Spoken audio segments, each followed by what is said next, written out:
Morning, Boker Tov. We continue with our 3-minute daily dose of Torah, looking this week at the elements preceding the golden calf. Maybe if we have time, we'll get into the golden calf a little bit too. That's the sort of the primary story that we come across, of course, in Parshat Tisa and in the aftermath. This is how the Torah introduces the story to us. After telling us that God has given Moshe, when he finishes speaking to him, the 2 tablets of stone, okay, tablets of testimony.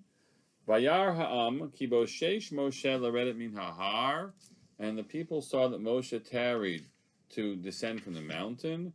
Vayakahel ha'am al Aaron, and the people gathered up against Aaron. Vayimur elav kuma seilanu Elohim sheyachu lefanenu, arise and make us a god that will go before us. Ki zeh Moshe ha'ish asher ha'elanu me'eretz Mitzrayim, for this man Moshe, who has brought us up from the land of Egypt, lo yadanu mehayalo, we don't know what happened to him. So what is their primary concern? That Moshe has disappeared on them. Now they do know what happened to Moshe in the short run. What happened to him is that he went up to the top of the mountain. That's what we read about in chapter 24. He goes up to the top of the mountain to get those tablets, which we just read that God eventually gave him. And so when they say we don't know what happened to Moshe, it has to do with the word, when we read this psukim, this description of Moshe having tarried. He was delayed. He was delayed.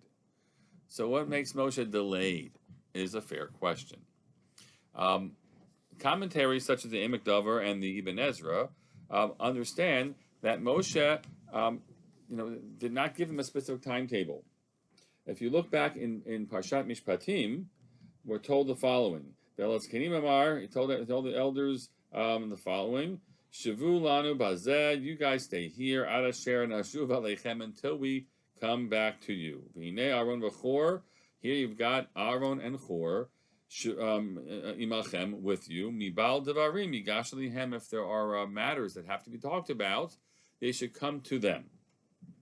Okay, Moshe says, you guys stay here until I come back. Until I come back.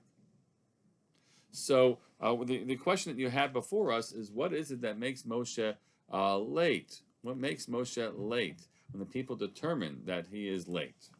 I'll start with one interpretation today, and we'll continue the others tomorrow. And that is that we know that this is actually discussed in the research literature, that a person can't survive more than a few weeks. Okay, it's actually the rule of threes. 3 days without water, 3 weeks without food.